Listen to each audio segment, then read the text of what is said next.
This here, kids, is what happens when you street take over. Nice. Ooh. Dude, he got that one good. That used to be a circle. Oh my god. So does it spin now that you took that rod out? I haven't tried yet. Okay. Here's a wrist pin. I've never seen one break like that. I have not either. And like, here's another piece of it. Look at that. Nice. Do we need to save all of the broken pieces? Yes. He straightened it out. We need to save all the broken pieces and like weld it into a trophy or something. There's another big chunk right here that I want. Well, yeah, don't throw anything away yet. Yeah, random important. There's the tow truck man. No, that was the last guy. I know this. The one that got bombed yeah, out. like, dude, ain't no damn tow truck driver did this damage. This is probably one of the worst ones I've ever seen. I've actually never seen an engine like this. Yeah. Not with that huge chunk that's still up in there that moved. Oh. That big. Try and go the other way.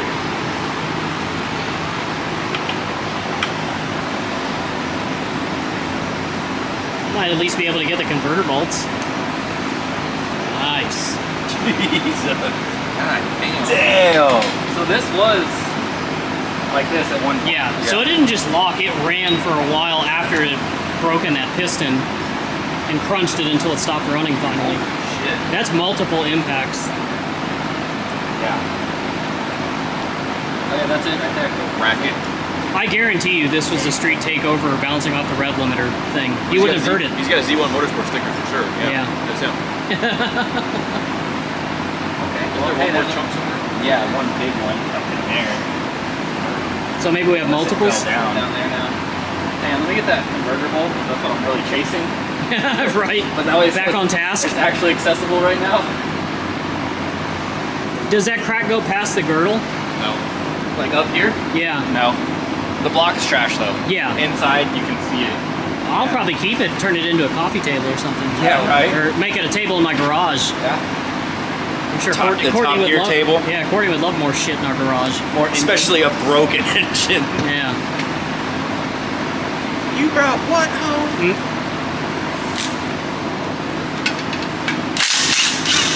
You know, I should actually message the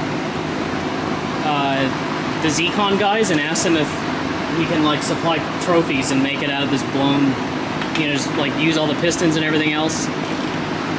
So here's all the stuff that came out of the. Where are the chunks of connecting rod? I have those over here. Okay. So what is it? 2 pistons that blew up? Yeah, 2 pistons, 1 rod. A hole in the block, or the girdle. The main girdle has a big hole in it. Yeah, a whole lot of shit. Dude. Yeah. It looks like it got run over by a train. Here's the wrist pin. Pretty impressive. I've never seen one that damaged before. And there's a whole bunch still in the motor. Oh, I bet. That was just what I needed out so I could turn it. Mm-hmm.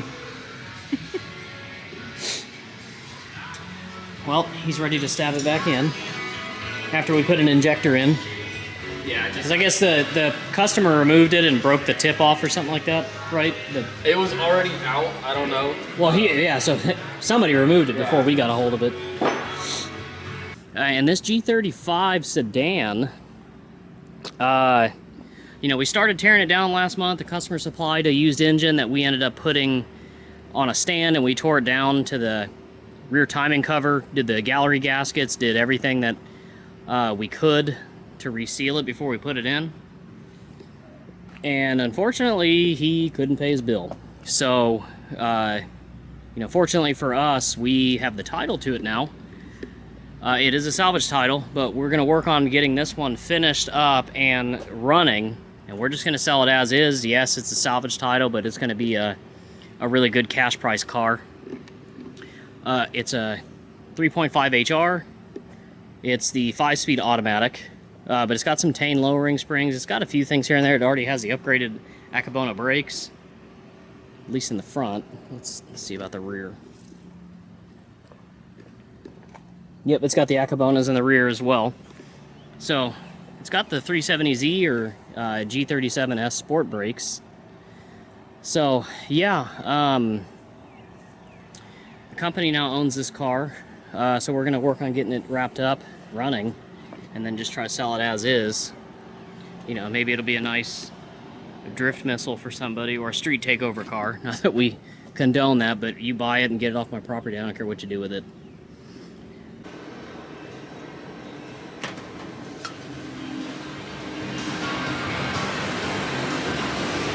We got some gas gold here for Mr. Nguyen's car. He ended up bringing it back for a Paulnet rail because the heat soak issue with the factory rails are just, it's terrible. And there's only so many tuning things you can do to kind of get it to stop doing it, especially on a 280 with less airflow under the hood. So we fixed him up with a Paulnet rail and did the matching powder coat compared to the valve cover. But he said that his dad had a couple of R12 cans sitting on his shelf, has been sitting on his shelf for who knows how long, 20, 30 years or longer.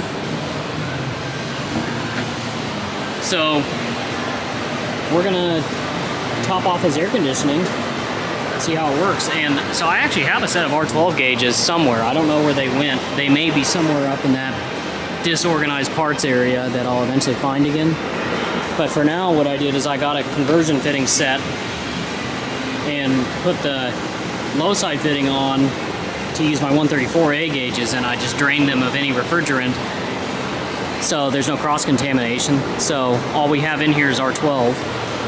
So we're going to attempt to charge it, see what happens.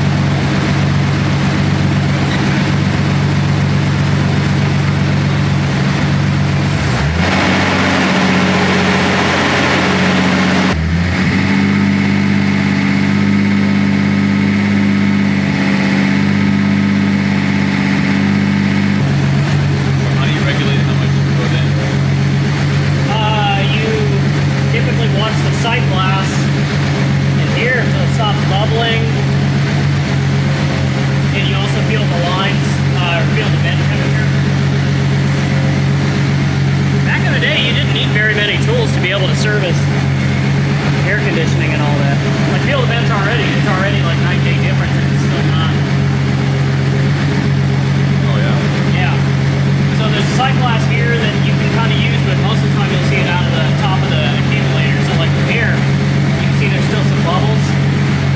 So typically once it stops bubbling, it's fully charged. Oh, so when you're done, you just pull that out. Oh, you've never charged the gauges ever. Huh. Yeah, so you use the suction side, open the valve to bring refrigerant in. Then I think this compressor's a little weak because it's taken forever to suck this out. See, I still have like 80 pounds. I close it off and it'll step down to.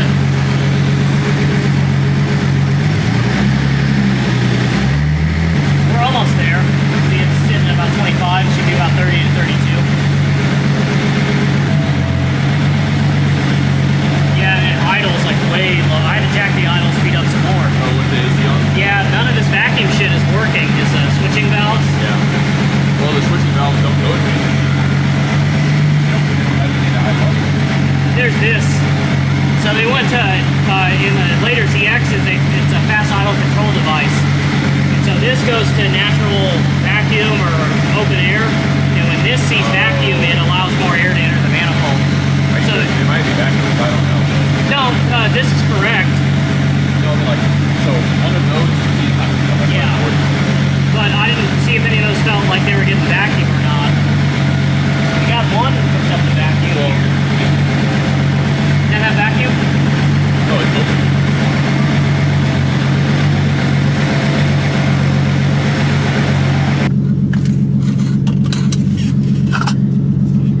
When's the last time you seen one of these?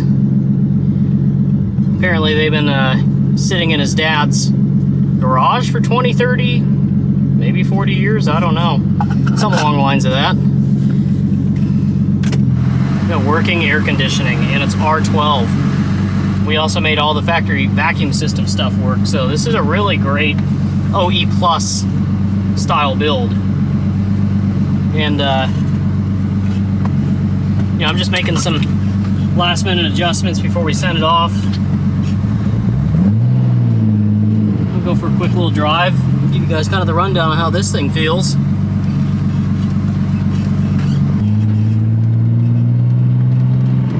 I'm actually having to turn that air conditioning system down. That's the crazy thing about these old school setups, like the vents are not airtight by any means. Like I have it set to panel vent right now, and I can still feel air coming out of the floor vents. But because the R12 refrigerant did so much better than the current R134A, it's like 9-day difference. Like R134A will get you cool, even with our vintage air systems. You know, they still need a little bit of help. You still need some window tint, some UV blocking properties. This R12, it will literally create a freezer out of an evaporator box. So it was I put a whole can in it, about 12 ounces. It still had bubbles in the side glass, so it's not fully charged, but man, this thing it's freezing me out. It's like 80 something degrees and really humid right now. All right, shout out to AAM. We finally got our repair parts after 6 or 8 weeks or however long, I have no idea. All right, give me the scoop. Bad. Piece of shit. Not good. So, does the instructions kind of make sense so far, what we need to do? I haven't even looked at them yet. Oh, okay. I was You're just kind of exploring? Yeah, I was taking it apart. Yeah. Yeah, all this stuff is raw wires. Just, yeah, it didn't last very long. it's like it wasn't fuel rated or something. Yeah. It's falling apart. I mean, you know, a lot of things can improve in 14 years or however long. Yeah, that's... Wow. All right. Yeah. Cool. Hopefully we don't have to order a ton of extra stuff. What were you going to tell me about on the factory connector? Oh, I lied. It was... That's their this, yeah. Deechworks connector. So the factory one plugs into there, and then Okay. I guess that splits off into the rest of it. Gotcha. All right. Yeah, it's still got the factory one right here. And then the spindles here and the bolt. Oh yeah. So hopefully nothing else rusts or sees. That should be an easy The thing swap. I'm worried about is the axle, the CV axle. But we'll see. Alright, now I've been working on this thing, doing a new fuel system. The old one was leaking through the top hat. Found a few things wrong with it. But so I got it. The new wiring harness ran. One gets out of there. Let's see what we got. Alright, so it's a little messy right now. We're gonna go back and clean it up. I just want to make sure it worked. But everything is plugged up. New harness will make it pretty. New, will the camera reach that? New top hat and everything. From AAM. Just need to reassemble and clean up the wiring.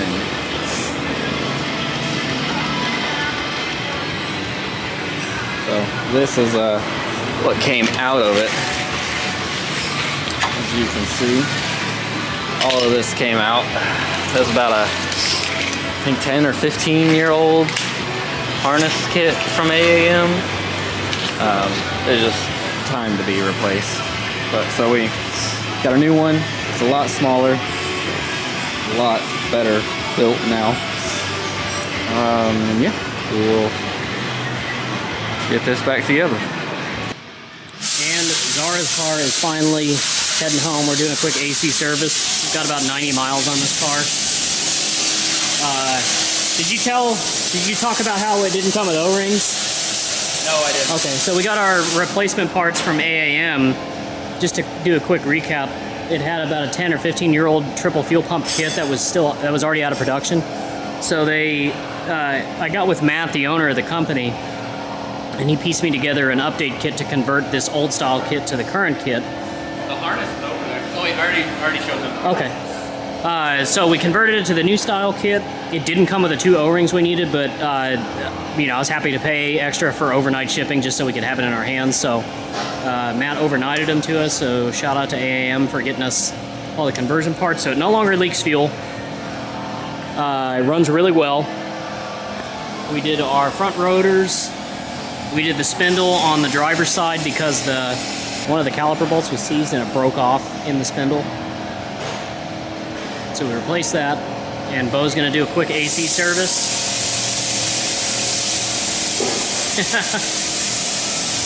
And it's gonna go home. Some shots of this APR performance wing. So yeah, it's been real and it's been fun, GTR. Until next time. Got a Tundra in for some drum brake sticking issues, and somebody replaced the wheel seals and didn't change the brake shoes or the drums that were soaked in gear oil, so they stick real bad. So we're gonna fix that. Getting ready to drop the pan on this all-wheel drive RB25 Neo block and modify the pickup tube and install a rear-wheel drive oil pan. I also have the mount brackets and everything here for this. All right, we have accepted the challenge of putting a rear-wheel drive pan on a front sump all-wheel drive RB25 Neo. You're gonna have to take the windage trays off. I don't know yet. Is it hitting something? Yeah, I was just kind of seeing what was hitting. Yeah, I bet it's those, because this has, I think, a windage tray in it. Yeah, it's these scrapers hitting that, so I'd take this off.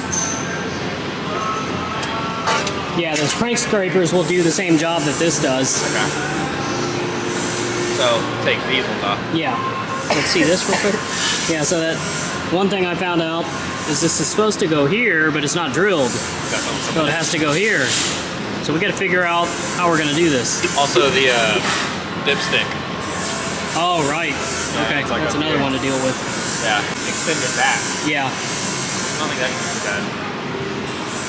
Okay. I did notice this one is shallower than the factory. Probably because it's see, it has that those little baffles in there. These? Yeah, to keep the oil flow. Because you don't want the baffles opening and hitting the pickup tube, then they get stuck, and it defeats the whole purpose. Okay. So this is why you can see how much shorter it is. Okay. Well, worst case scenario, we can always, I mean, it won't hurt for it to be a little lower. Yeah. With the dipstick though, I don't know if there's like another port on the side of the block in the back. You know, I'll have to look at that guy's video again. I don't remember. Or we may just have to, I don't know. I mean, it goes down a little right here, but... Yeah, but I don't think the oil is gonna come up to that. And there's no other, doesn't look like there's any other holes, huh? I just figured it out right before you came out. That, or we'll just find a, you know, a standalone dipstick and drill a bung into the pan or something. I don't know. Oh yeah, one that like goes like on the side. Yeah. Or something. So if you're doing an RB25 Neo, and it's an all-wheel drive block, be prepared for this. You'll have to excuse Bo suffering. He thinks NyQuil and Dayquil is allergy medicine. This video brought to you today by Zyrtec, or Flonase.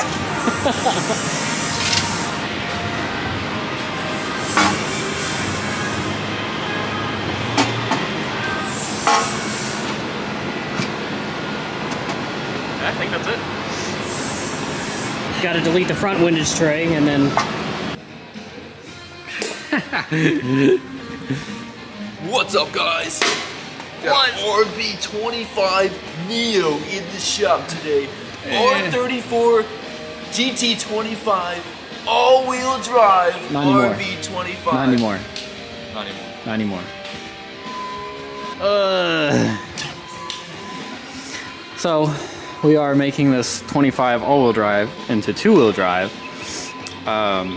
We had to cut a hole in the oil pan and open it up a little bit and then weld a plate back on, because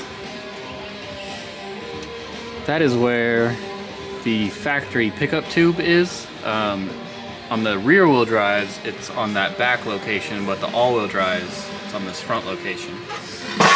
So, have to cut a hole in clearance quite a bit. And we welded a plate back on. We're gonna trim it up, make it a little bit cleaner still. And then we also had to extend the pickup tube all the way back here. You can see right here we trimmed this as tight as we could for it to still make a good sealant. You know, in case you can't see, you gotta get really close up on it. Yeah. And yeah, so that's where we're at right now. Pretty good pickup. Pretty low in the pan. Yeah. Get a little bit of a better idea of how much we grinded off right there. Also, the CX Racing pickup tube, you cannot get a bolt in there because this angle right over the hole doesn't allow you to put a bolt in there. So we put a stud with a nut. And then one other thing, we had to take these covers off that go the baffles. I guess we could kind of run that one. It touches, but yeah, we'd take the baffles off right here. They just don't work. The pan already has that same baffle shape in it. Yeah. The new pan does have the baffles already, so no hurting anything. Yeah. Woo. Cool. Wow. And Mr. Bonnets were wrapping up. A couple of warranty concerns. The igniter in the ECU went out, so we replaced that under warranty. And we rebuilt this T5, and we ran into a couple of issues. Initially, we were hoping that just kind of breaking it in would help. And we don't do a lot of these T5s because they're not very common and you can't find replacement parts. So here's a factory spec T5 torn open. And we replaced as much as we could with, like, obviously OEM bearings and synchros, but the main weak point on these transmissions, one of the main weak points, is the shift forks. And I don't have it here because we ended up taking it, the transmission's actually not here, but we upgraded those shift forks to billet ones that you can get for a Mustang. And then inside this, it's inside this synchro collar, you can get billet tangs that come out of a Tremec T56. But I called a transmission shop up the street that does a lot of domestic stuff, and this is a non-world class transmission. There's just not a lot of rebuild parts available, and what is available is for an S10 or a Mustang or a Ranger. You can't, like, this main shaft set of gears, input shaft, output shaft, even the front cover, the counter shaft, it is all Nissan specific. The tooth counts are totally different for every other application out there, because I had to replace the counter shaft in the other one, and we had to take apart another transmission to be able to rebuild it. So there's so much proprietary Nissan stuff, even though it's technically Borg Warner, that you're kind of screwed if you have to replace a hard part. So, you know, we found a few different crossovers to Tremec T56s, and more than likely what we think is going on is the tangs that go in here, they're winged on the world class transmission, and you can't transfer them to the non-world class without machining down those tangs, which we weren't aware of. So he thinks that that's what caused our issue, and we just have a side loading issue or a stack height issue, because it has a real hard 1-2 upshift, and it feels like the transmission's dragging. You know, you can see how easy I can spin this one, 2 fingers. You couldn't do that with the other one even after about 500 miles.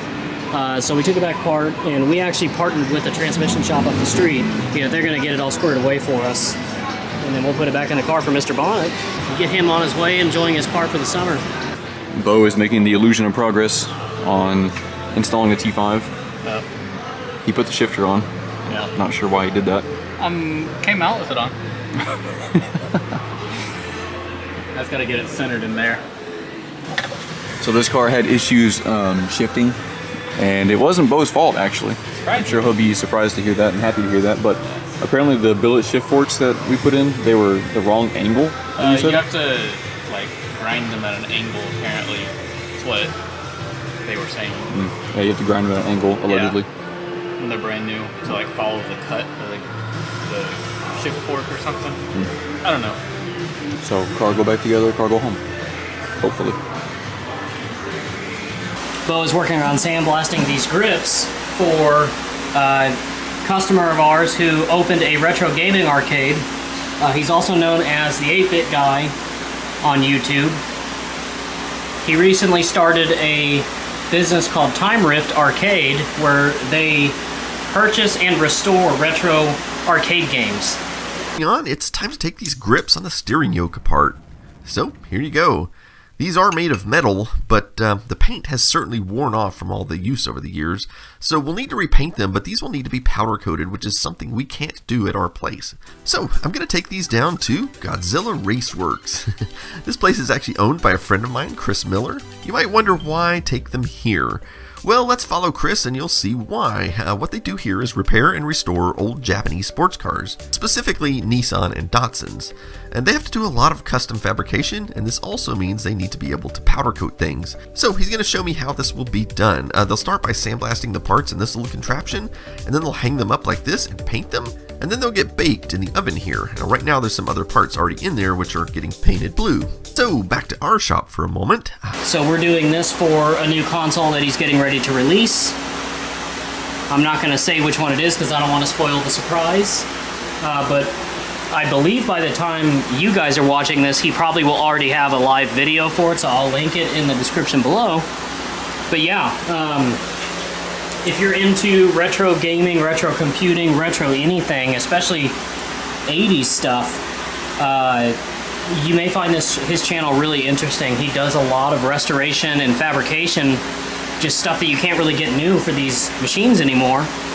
And so, given his background in computer technology of the era, as well as just stuff he's learned over the years, they're able to fully restore these machines with modern technology sometimes, and give them extended life and get them back to their former glory. So check out his channels.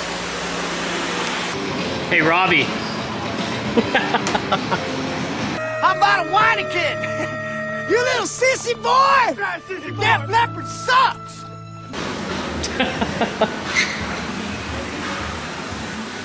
Alrighty. Update on Mr. Everson's. I don't know if we're getting things wrapped up. We just got it back from alignment from Vernon's down the street from us. He opted to have us put some Techno-Toy braces in with the control arm caps in the rear. And because of the exhaust that we built previously when this stuff wasn't on, we ended up flipping these around, which these are technically installed backwards. They're supposed to be rotated the other direction. They do contact the control arm, but it's only when you lift the vehicle. So unless you're catching air or anything like that, these will never hit because the suspension is going to be compressed, so it'll be riding just fine. But we had to do that to allow us for this whole run here, and we also had to clearance in here a little bit to get it to clear around this cap because it drops down a lot more. So we got that stiffened up. He added a C-pillar brace up top. And I just got done installing the knock sensor relocation kit. So this is a Gen 3 block, and I wanted to have a nice valley plate that didn't have the knock sensors that like to accumulate water and any of that other stuff. So I opted to put the ICT Billet knock sensor relocation and put both knock sensors here, and I just took an OEM GM harness and extended it to fit the Datsun. Still gotta clean it up a little bit, but it goes through the heat shield that Caleb made that blocks all of that stuff from heat. It goes up to the back of the motor and connects to the Holly. You can kind of see where we had to run some of the other knock sensor could have mounted here, but the problem is this boss on this block interferes with the knock sensor body. So instead of lapping that off and cutting it, I just put both knock sensors on that side. So we got fresh oil in the motor after about a 100-mile break-in. We have our tuner that actually should be showing up now to tune this car. He's the same tuner that tuned Mr. Pina's. Added some heat shielding around that wire. That's actually the oil pressure sensor for the speed hut gauge. So the Holly uses the factory fuel pressure sensor up top behind the intake manifold, so we added a secondary one here specifically to feed the oil pressure sensor to the speed hut gauge. So yeah, we're getting things wrapped up. So that's what I was talking about. The harness tucks behind that heat shield and connects back here. So yeah, it's moving along.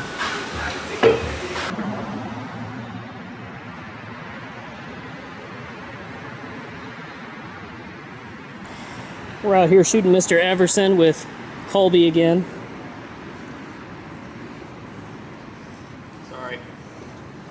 Hey, you might be the next Larry Chen. I know. So we'll just say I'm the poor people speed hunters, and you're the poor people Larry Chen. Yeah, that's pretty good. Pretty good example or description of us. Oh, look who just showed up. Look at this dickhead. What's up, man? I vlog. Wipe off. Bro, just a little bit of Windex and a paper towel. Yeah. Dude. Thank you, Bo. So this is Colby's severance package when he quit Godzilla. It's a Dos Equis sign. One of these days I'll come back. What? 2 years later. Yeah. 2 years later. That's sick, man. Alright guys, so we're going to be installing some Silas sound deadening Killmat. Just a small little spot just to kind of get an idea of how to do it. But we're going to be doing this entire car. I ripped everything out and already cleaned most of it. I might have to wipe down a few areas again. But yeah, so we're just going to try and put that in there.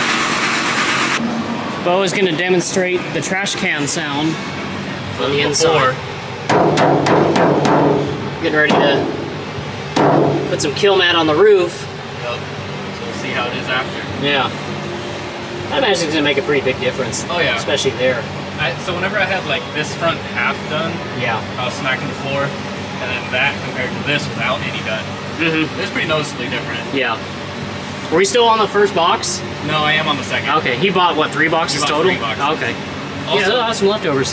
he was saying he wanted the firewall done. To do the firewall, we're gonna have to pull the dash back out. Yeah, so that's going to be, I'll have to have that conversation with him when he gets back from Germany. Yeah, because I'm done with that. Like, Yeah. I've been done.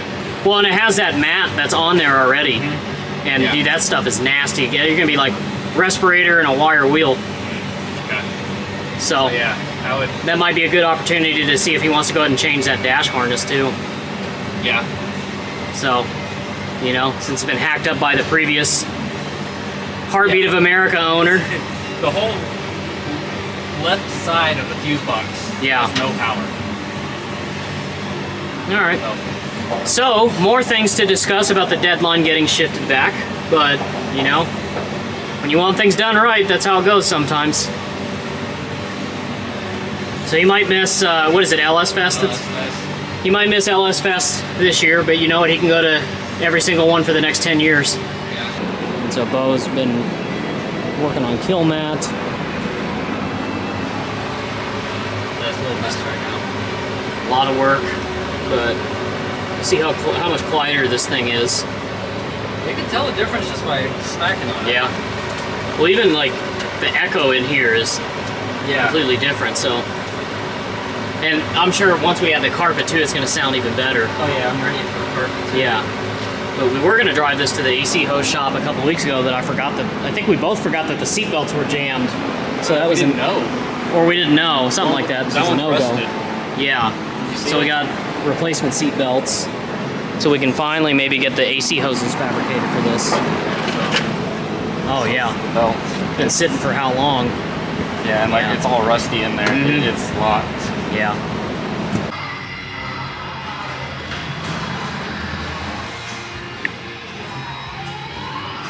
All right. Have the entire car done. Even the roof. Does make a pretty good difference. Let me set it up.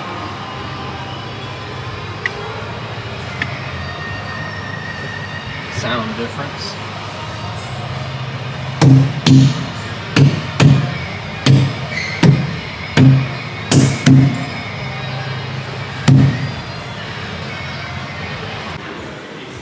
Alright, we got most of the interior back together on Pina's again.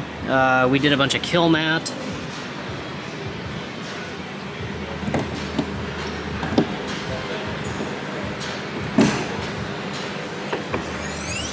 He's got the skillered panel that we put carpet on top of. And then we also put Killmat underneath it, hoping that it doesn't rattle. So this doesn't sound like a beer can in here anymore, which is really nice. He actually bought the Infiniti reference speakers out of my Lexus LS400. It's got the kicker like all in one, small subwoofer there. That's the center console there. We have one little square vent for the vintage air to sink in there, and then I think we're ready to drive it to the AC hose shop finally. Still got to swap steering wheel.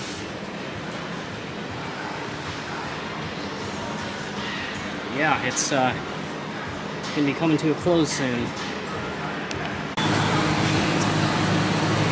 So explain what you did, Bo. For our bolt-in e-brake kit. So you can kind of see right here, it's just a big old piece of metal. I don't know what you call those. Like a retaining equalizer bar. Yeah, retaining. Well, I'm talking about just this piece. Oh, Like the retaining yeah. clip or something. So what I did was I took out this pin, and it lets this one slide out. All I did was put the opposing sides through, and then put that clevis pin back in, and bolt this back. So these physically cannot come back out. I've got these pretty maxed out, at least this one right here. I don't know if you can see it. Might be on the other side of that, yeah. This one's damn near maxed out, and that one is still got some adjustment, so I'm gonna try and tighten it just a little bit more. Yeah. But the handle does hold a little bit. It still isn't perfect, but it does start to hold. I don't know if you're gonna be able to see it. Oh, the spacers you Yeah, had. Actually, this is a good. I had to make some spacers that go. One goes right here. Yeah, you can't really see it. Yeah, but there's one just Oh, there we holding, go. I can see it. Yeah. holding it right here, and then there's another one. Basically, same exact thing, Yeah. right? So you had to put the sleeve in there to keep the cable from pulling through the backing plate, right? Yeah. Okay, because what is it? The factory one is thicker. The factory spindle. Factory knuckle, the spindle. Yeah, is that's what it is. thicker. Okay. So and I'll pass that along to Ohm. I built another spacer. It's so hard to see. I need the wheel off to show you. Yeah. So you can see this piece right here. Yeah. I built another spacer that holds this out because this has a like. Oh, you have to little bolt it shim. down, right? Yeah. It bolts to this, but there's this much dead space, so I built another spacer. So he could theoretically build a spacer that he welds to that. Yeah. Right. How thick does it need to be? Probably like 3/4 of an inch, Okay. roughly. I'll send that to him in a message like, hey, revise your kit or make a spacer that you just supply that's bolt-in Yeah. with the factory hardware. I'm sure the wheels will come off again. And Yeah. we can look at it Cool. a little better. Well, now that we have all our revised pieces and Still need to mount these. now that we have all of our revisions and whatnot, this 8.8 kit seems to be turning into a win. Starting to work. Cool. All right, awesome. Got a bit of nostalgia for y'all. It's a 06 Scion TC. This is gonna be a family friend's first car once he gets his driver's license. He got a really good deal on the car. It needs a little bit of love. This one is leaking out of the valve cover gasket. We ran it earlier and you can see it seeping right out of here. This is by far the worst valve cover gasket leak I've ever seen. I mean, there's less stuff not coated in oil than there is stuff coated in oil. So I'm getting ready to degrease the whole engine bay, power wash it. We're gonna get the valve cover gasket swapped, do an oil change. It needs rear brakes, and then we're gonna do struts all the way around and get this thing back on the road and give it many more years of reliable service. So, and Mr. Hicks got a bunch of goodies. Came in for a clunk in the rear. All the suspension bushings are original from the 70s. And we ended up retorquing this wheel and the clunk went away, but we were like, hey, all the bushings are original. I think the mustache bar bushings have play, need to get swapped out, so he just opted to just change everything. So we're doing polyurethane bushings from Energy Suspension, which we sell on our website. We're doing BC coilovers, which we sell on our website. We are pulling the transmission to do a complete reseal, so we're resealing the cases, we're resealing the speedometer drive pinion, front cover gasket, input-output shaft seals. We're doing an oil pan rear main, valve cover, front crank seal. We think it's actually going to be the most efficient to just yank the engine, because the transmission is going to be out, so we'll just yank the engine, put it on a stand real quick, and service everything on a stand. It'll be a lot easier. And so they're beating off right now. I got that too.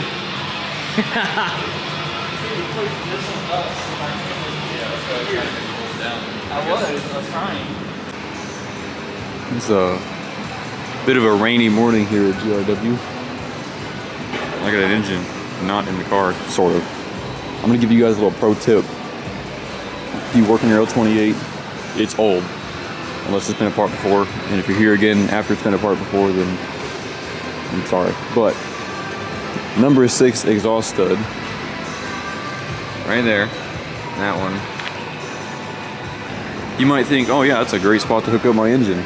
As you can see, I chose not to chain it up through the hook. And that's because I asked Chris a while back, and I was like, hey, that stud likes to break just cause, right? And he's like, yeah. I was like, well, what happens if, you know, I'm lifting the engine up and the stud breaks? Well, that's what happened to this motor. You can see it's going. And yeah, it broke from the hook being tied to it when they pulled it out of the car. Now granted, they did pull it with the trans, so there is some extra weight there. But ever since I've seen that, I haven't been able to be confident in that hook unless it's the larger M8 stud, because all I could see is me pulling the engine out, it goes, snap. If you don't want that to happen to your car, I would recommend not doing that if your stud looks like that and it's really, really crusty like most L28s are. Also, you'll notice that I did in fact pull it with the intake and exhaust, because you can do that, and the AC compressor is down there because the line was very, very, very stuck. I tried heating it up, tried smashing it with a hammer, but it's stuck in there. AC doesn't work, it's empty, but oh well. Yep, there's your update. This guy is getting pretty much the whole reseal except for the head gasket and the timing cover, because I don't really want to do those, because we like to have a pretty good reputation for snapping off head studs in the block, so not fun. Take 2 for that clip. I got Rick Hicks' car here. This is his engine. It's in all the pieces that it was. I had timing cover off for a new timing chains kit. It was very stretched. The guides are super worn out. Doing oil pan gasket eventually, rear main and side seals, valve cover, intake exhaust gasket. Did a valve adjustment already too. Resealed his transmission. This thing was absolutely disgusting. The whole thing was just dingy and dirty. Looked just about like that. Just crust everywhere. So that was lots of fun. But by the end of it, his car will be super nice, because we're also getting some coilovers, bushing kit, new master. So yeah, one of everything for it. This is Mr. Moore's car. Thanks for watching. We finally got the vintage air system working on this. We've got conversion hoses now available for the 280ZX. We do have brackets, I just haven't listed them for sale yet because we haven't filmed any instructions for installing the brackets. And so I'd like to have documentation before we just start offering them for sale. So that's coming down the pike. We're probably going to end up pulling this dash one more time just to film an instructional video. But in the meantime, as we got everything else wrapped up, he went ahead and decided to have us do Apex engineered front and rear suspension parts. So we're going to do a whole rear subframe. It needs subframe bushings. We were noticing some driveline vibration. When we got it up in the air, you can actually do this with the subframe, and you can hear it knocking. And so rather than go through all the labor to service the factory subframe, stick it all back in and still have no adjustable alignment angles, we're just going to replace everything with something that's adjustable, which he wanted to go with anyways. We're going to upgrade the sway bars at the same time. We're not doing the cross member in the front, we're just doing control arms and tension rods. And that should be the final step to this thing.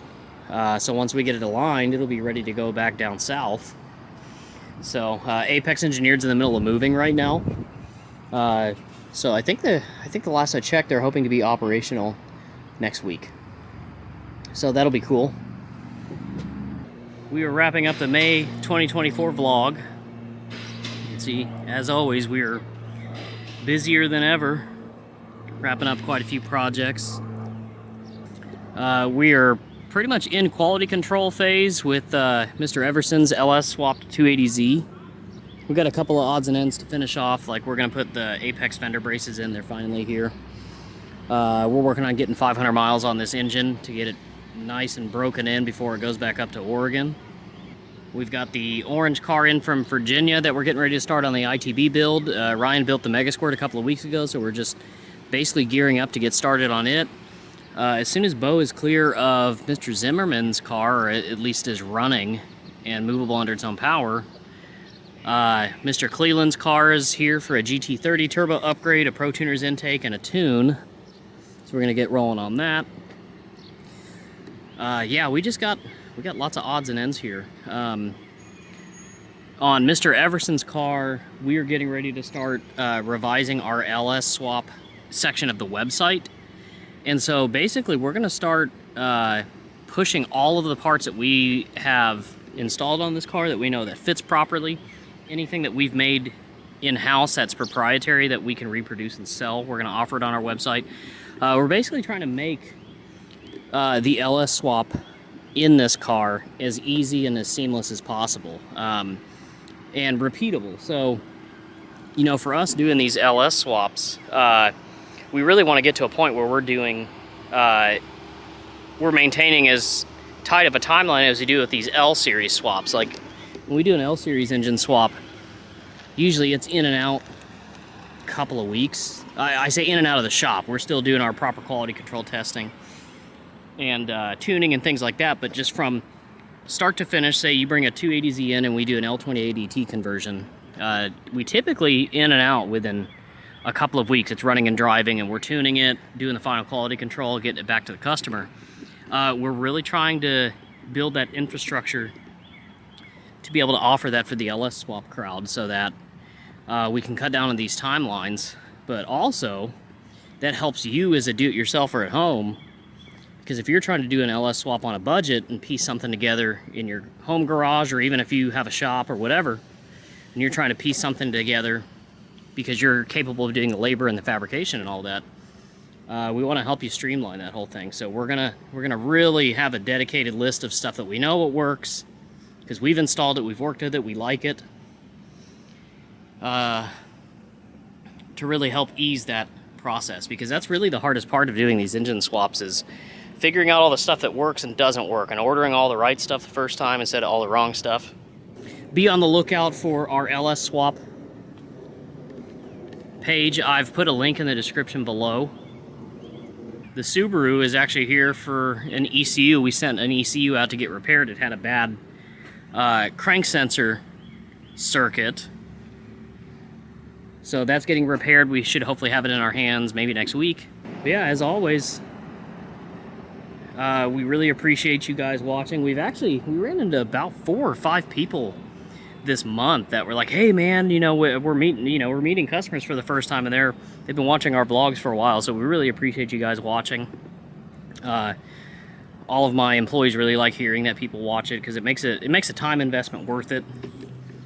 You know, I'm sure the guys don't always enjoy me bugging them with the camera, but again, we really appreciate you guys watching, and it definitely makes it worth doing all of this and keeping y'all entertained. And you know, don't forget to interact with us in the comments. Tell us what you want to see more of, less of. Tell us what you like, what you don't like, so on and so forth. And stay tuned for next month. Don't forget to like, subscribe, tell all your friends about us. And we'll see you guys next month. Thanks again.